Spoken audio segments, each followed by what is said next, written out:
The title of this is HeForShe, the Importance of Male Allies. And the UN launched the HeForShe movement in 2014, which was to highlight the role of male allies in improving gender equality in education, health, politics, and just generally in the workplace. And we'll discuss the strides that have been made in that and the barriers that still exist. I'd merely say from inside Bloomberg, it's incredibly obvious that if you're going to push these things forward, you do need male allies for two reasons. One, as is obvious in many organizations, there tend to be a lot of men at the top of them, the same at PwC. But secondly, is that it is often much easier to persuade white men to move if it is one of their number telling them that this is essential and good and useful.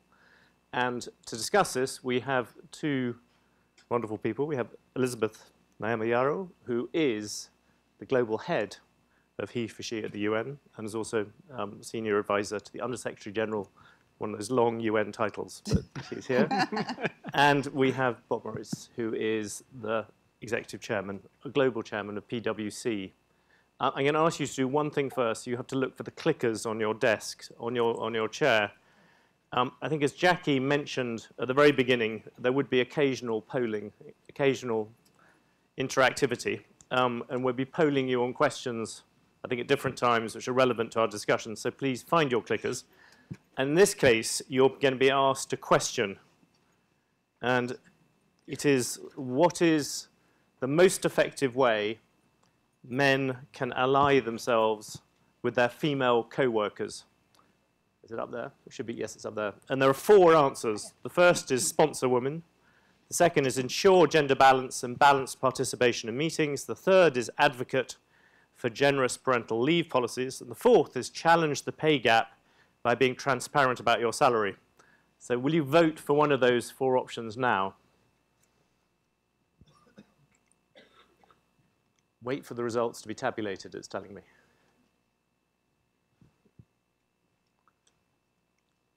Okay, let's see what the results are.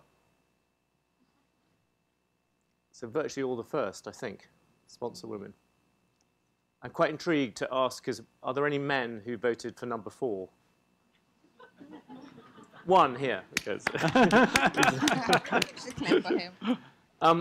Sorry, on that rather cynical journalistic note, why don't we begin by Elizabeth explaining, and congratulations to you, sir, because nobody, as far as I know, no other men raised their hands on that. Elizabeth, can you begin by just giving us a quick outline of what exactly the HeForShe initiative aims to do, and then we'll come in and pester Bob about how exactly you put it into practice, and you as well. But do you want to start? Yes, thank you very much. HeForShe is a solutions-driven movement. In 2014, we came to a realization that we needed to do more than talk about gender inequality and really look at how do we start to create these societies of equality. And the first thing we did was to shift this perception that gender equality is a woman's issue. It isn't. It's a societal issue, but it's also a men's issue. So the first thing that we did was recognize the role that men can play in being supporters of such a movement.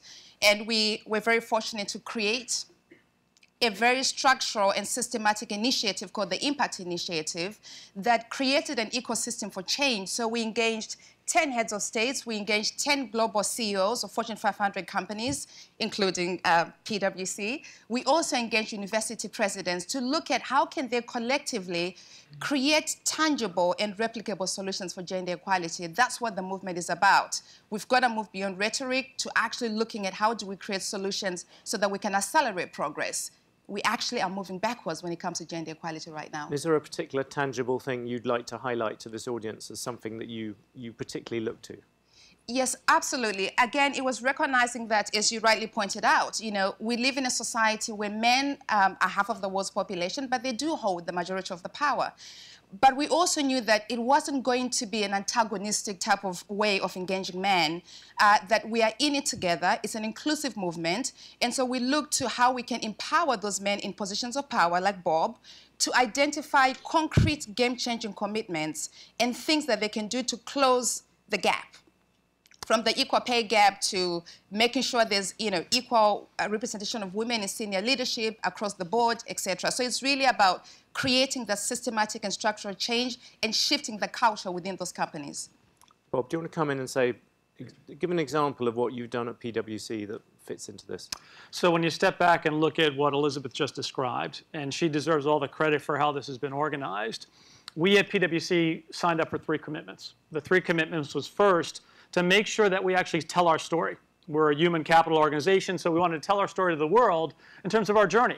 There's a lot of learnings, a lot of failures along the way, and we wanted to accelerate that by sharing that very transparently. The second thing we wanted to do was actually put in place a global initiative that is free to the world in terms of increasing your gender IQ in an organization.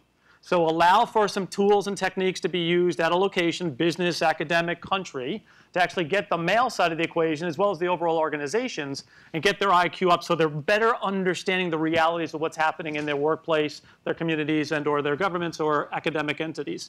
And then third is the initiative that we took on, which was specifically how do we get our men more engaged in the initiatives that we're looking for, which basically became the starting point for us was prior to the HeForShe Initiative, which is where we launched something called White Men for Women, right? So white men as sponsors. We needed to focus specifically on how do we take words to actions and how do we engage our leadership, and that being then cascaded down to really get our men across the entire organization to really truly understand what sponsorship is, activate it, and then get better results as we went through the exercise. Just jump back to the IQ thing. Explain, what's an example of how men don't get it and how you can perhaps change it? So it's very easy. If you step back and look at a couple examples, the issues around, for example, unconscious bias or preferences that come through the organization, by taking this test, it gives you a better appreciation in terms of how you yourself think. And if you go on a very specific example, and I'll use PwC as the example here, how many times are we in leadership team meetings where we're talking about succession planning and talent management, where there's assumptions made about a female that has the potential, the skill sets, the raw talent, and everything necessary to do the job, but they assume she can't because of X, Y, and Z. And there is no fact that actually supports it. There hasn't been enough discussion, dialogue, and interaction, even with that individual, to actually make that decision. So the assumption has become, unfortunately, the paramount decision factor, and you've got to figure out ways to overcome that bias that comes through the organization. Elizabeth, do you think this has changed at all? Sorry. No, in fact, I was just going to add on as well to what Bob said, that I think one of the key things that we also wanted to address with the HeForShe movement is when you start to talk about, promoting women, there's always the misperception of the zero-sum game, right, that in order for women to win, men must lose. And one of the effective ways that we've tried to do this with the HeForShe movement is to bring in the men into the conversation. And the gender IQ is one of those things. I firmly believe, and even when we're launching HeForShe, there was lots of skepticism that men simply don't care.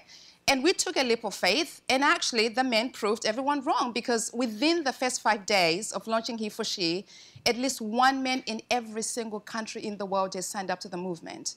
There was 1.2 billion conversations on social media that very same week. So again, goes to prove that the fact that we haven't made progress simply is some of the reasons is because men are not even aware that this is something that they should care about. And it's not because there are horrible men out there who just wants to hold women down. So again, I think that gender IQ, that unconscious bias, is a good way to create what we call a click moment. Oh, this actually matters to me. This is about me, it's not about women. And do you think there's a difference between, you could see kind of companies like PwC or maybe even Bloomberg, where talent, human talent matters enormously, but in a lot of jobs, it's a more mundane business, you could argue, even in government, is government and manufacturing companies, are they worse? Well, they are not worse. And in fact, actually, one of the key components of this initiative is the engagement of the heads of states. We have them come up with concrete commitments. In Iceland, we are on our way to achieving equal pay. This is a company that came to the table, as a HeForShe champion, having really been leading on the WEF index in terms of the highest progress. But they still don't pay their women equally.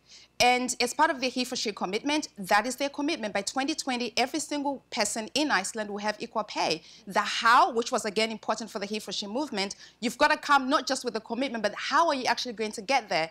They're auditing every single company in Iceland, as you know. They've now outlawed unequal pay, and by 2022, you've got to have equal pay or you can't operate in Iceland. I think the thing I would respond in this, John, is that it's not a company or a sector or a country. It's every individual has to be very granular of what this is all about. Yes. In some cases, it might be a recruiting issue. In Yes. some cases, it may be a promotion issue, a retention issue. In some cases, it may be a pay issue. Yeah. It very much depends. But the problem I think we have today, as we look at this issue and many others like it, when we think about diversity and inclusiveness, we're too high level in the conversation. We really got to go granular in terms of what do we really need to do for women around the world in XYZ country, because we can look at what's happening in Iceland compared to then other countries around the world where we don't have that activity. Yeah. And what's the root cause issue that then allows for the leader, male or female, to actually get really deep and granular in terms of what's the actions that are going to actually move the needle. Yeah. And until we get to that level of granularity and that level of consistency and grinding through the what you need to do to pull the levers of change, you're never going to get there because talk is cheap. Can we just be granular on those three things? First, recruitment. What to you is the granular level of recruitment? Is it that you have diverse shortlists? What is it that you have a certain proportion of people you want to be, either women or people of color? What is the granular thing there for PwC? So let me go, and I'll get very specific in terms of the issue of accountability, which I know has come up in some of the previous panels. Within PwC a couple of years ago, we said we do not have the level of accountability that's necessary to actually facilitate the change. We have accountability on market share, brand definition, client satisfaction, et cetera. We do not have it with a diversity inclusive aspect. So we went very specific in terms of let's talk numbers as well as efforts. And that got then very granular in terms of how many people are you recruiting that are women, how many are promoted, how many in the leadership team, and get very granular business unit by business unit around the world. So when I'm coming to visit, I can have a very granular conversation around your facts. And in one country, we're doing really well. In another country, we're not. Why is that? Is that a cultural issue to the country? Yeah. What are you doing specifically to overcome that bias that might be there for whatever reason it may be? And then get granular, because it can't be a one-size-fits-all in terms of how you solve the problem. And what Elizabeth and the entire HeForShe Initiative has been, let's share those best practices, because they can be applied in lots of places, but it's got to be very tailored to that academic president, to that country leader, to that business unit leader around the world. And does that mean you end up with an index, as I understand it? So you have an index which shows what you should be able to do against your peers? For us, yeah, we have indices that actually allows us to compare our leadership team, and those indices, as we go through the exercise of evaluation and compensation, become equally as important as we think about our brand, our market share, our revenue growth, our bottom line contribution. So, Elizabeth, are you seeing that spread across other places? Yes, indeed. And one of the, again, critical criteria for you to become a HeForShe champion was that you've got to be transparent. So there were three criteria. One is you identify the 3 game-changing commitments that you think you're going to implement within your company. The second thing was transparency. You've got to release your data. What gets measured gets done. It was a very scary process. We have some of the biggest CEOs and chairmen from, PwC to McKinsey to Barclays to Vodafone to Twitter, etc. And though some of the companies like McKinsey had never released their data prior to the HeForShe movement. So you can imagine that that was an important step. And this is one of the things that we are asking for, that you've got, again, as a takeaway, you've got to know what the data looks like in order for you to actually fix it. So yes, it's an important criteria to how we are measuring success and impact. What about perhaps the hardest one for many people, which is the gender pay gap? Do you think that you've seen progress on that in London, albeit a kind of measure that some people dispute whether it's the right measure? Do you think that that is something that will spread? Do you see that as compatible with this? Or how do you take us through how you imagine that going forward? Yeah, so currently, within the cohort of the HeForShe Impact Champions, we have 2 companies solving for equal pay, Schneider Electric and Accor Hotels. Yeah. We also have 2 countries solving for equal pay, Iceland and Sweden. And as Bob said, really the objective of the HeForShe movement is that we want to be an accelerator for gender equality, which means as our impact champions are implementing these commitments, we are also measuring and tracking and recording what's working and what isn't working. Very quickly, what do you regard as equal pay? Do you mean equal pay in the sense that equal pay for equal work? Yes. We only ask for equal pay for equal work. If a woman is doing exactly the same job as a man, they should be paid equally. And is that, very quickly, is that the problem with the British one? Because the British one just measures the absolute level rather than looking to see whether people are doing I personally think it is. I think when we step back and think about the concept that Elizabeth just talked about, the equal pay for equal work is really the mantra that I think all of us should be focused on. Now, having said that, there are two issues as we think about compensation and equality associated with it, which is first, do we have that equal pay for equal work? And what the stats are telling us is the differential is not as big. It's big, it's got to be solved, and you got to take actions against that. And some cases, they're really long-term actions. In other cases, you can actually make a determination by a CEO and actually fix that problem. In the other cases, we do not have the proportionality of women in senior leadership roles to actually allow for that average, which is the UK standard, to be at the right level. And I think we're missing the game here that we should be solving for both problems, regardless of what the rule and regulation says. And that's what we don't see enough of right now around the world. And at PwC, do you have a plan for that? So what we do is we bake that into our business unit operations. And I'll use the example very clearly here as you step back and think about some of the organizations that might be in the audience. CEOs today typically we'll meet on a quarterly basis to talk about your results. Where am I growing? What do you need to do to grow better? Top line, bottom line, brand, et cetera. Well, what are you doing to actually bring a diversity inclusive conversation into that as an enabler to your business, which comes back to what talent do you have, what talent do you need, how will you face off against your consumers or whatever product offering you are given. If you don't start there, you'll never get then the plans in place to develop the talent to get there. So one of the things that we were recognized by the UN was actually at a global leadership team level, the number of women that came onto my leadership team when I came onto the job about 18 months or so ago, which we had about 45% of my leadership team being women coming through. And the idea there was when I first came in to make that statement from a role modeling perspective and then start to cascade it down. And when you go to country to country to country, you can ask the question of that respective country leader, hold on a second, I know you've got plenty of talent around here. Tell me what you're going to do to actually move people out of positions. And again, not make it a win-lose. What can you do to create maybe new positions, get women into the leadership team and actually drive that? But it's got to be very granular. And then you got to get to the accountability, which is every month, every quarter, what are you doing? Because it's too far removed from their day-to-day. They get tied up with, the usual business acumen stuff. And the problem is they lose sight and focus unless the tone, the culture, and the atmosphere is such that they truly are accountable for making those changes. Might I brag on Bob for a second? So again, he won't. Time for me to leave. He won't say this himself, but I mean, again, this is one of our really incredible example of what it means to be a sponsor and take leadership. PwC started a long succession plan 10 years ago, and as part of the HeForShe commitment, they came to the table in 2015 and said, we want to actually achieve parity within our global leadership index team. And we were at 18% in 2015, and within 15 months, they moved that data point to 47%.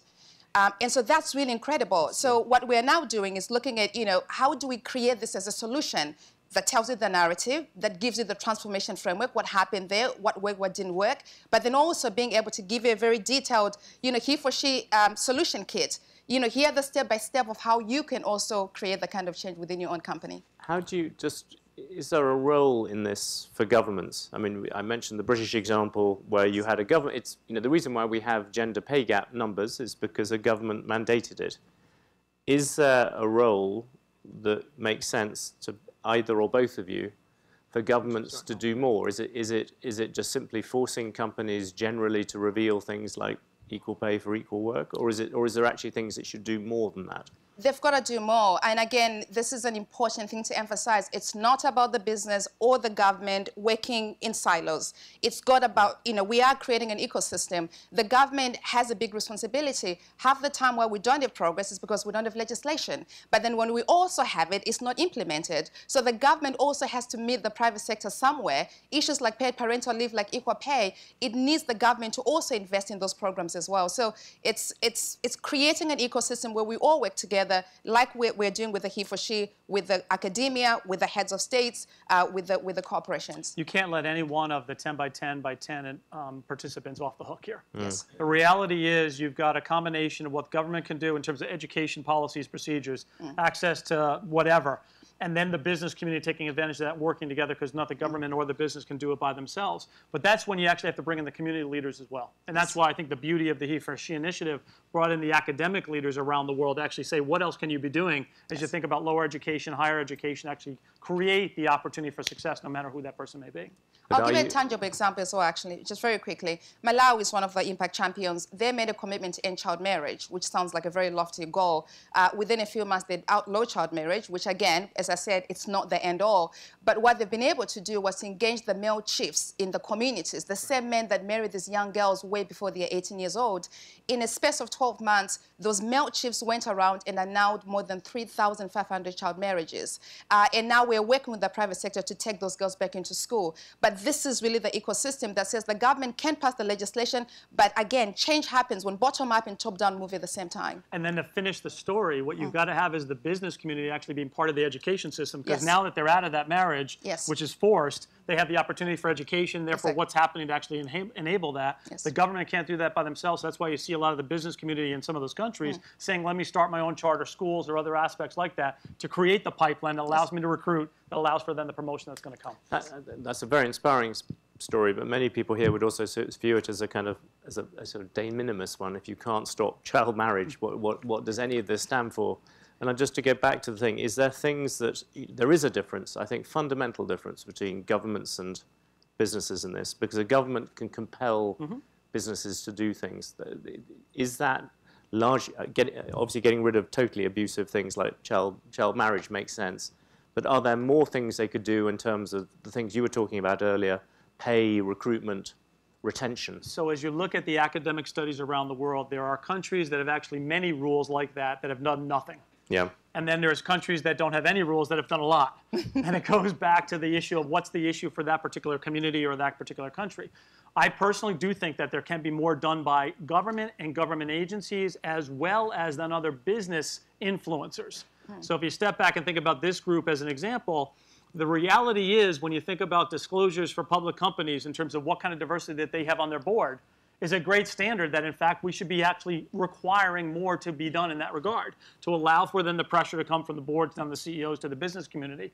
But those kind of levers of change are what every individual country and or business should be thinking about, because in some cases that might be very helpful. In other cases, it's not going to hit the root cause issue, and you're going to solve the problem, check the box, and not really actually get the long-term change you're looking to accomplish. Elizabeth, can I leave the last word to you? How much do you think things have changed since you took up this job? And actually, particularly, rather obvious sort of elephant in the room question, but especially since the Me Too movement, Harvey Weinstein, and even the events of the past 24 hours, how much is, it's all very New York. How much do you think things have really changed? Because you probably have seen more of it than most people in this room. I think we're living in one of the most exciting moments of our lives. I think we're at a tipping point, but we actually have to tip the point. There has been so much momentum on gender equality, and again, for good reason. If you look at the 2016 data compared to the 2017 data of the WAVE index, we've actually moved backwards in terms of progress, 47 years backwards. So, you know, we almost have no choice but to succeed. So I think all these movements are a really great way to energize, but we have to think beyond just the mass mobilization. We have to really think about what are those solutions that are going to support us and assist all of us in moving forward. And that's where really I think some of the work that we are excited about is this idea that, yes, we can talk about the gender equality issues, but we've got to actually make very concrete commitments and implement and scale and replicate. John, there's been a tremendous amount of time, energy, particularly over the last couple of years around awareness. Yes. Awareness is not going to do this. Yes. The awareness actually should be assumed at this point in time. It should all be about actions and results. Yes. Full stop. Yes. That is a very that is a very good place to finish. I think we're going to take a 25-minute break now. There's a good P&G interactive installation, Women at Work, Myth and Reality, which I looked at earlier, just outside this room. Go and look at that. And if you could leave your voting clicker symbolically on your chair so you can come back and vote on things later. But can we have one big round of applause for both Bob and Elizabeth? Thank you. Thank you. Thank you.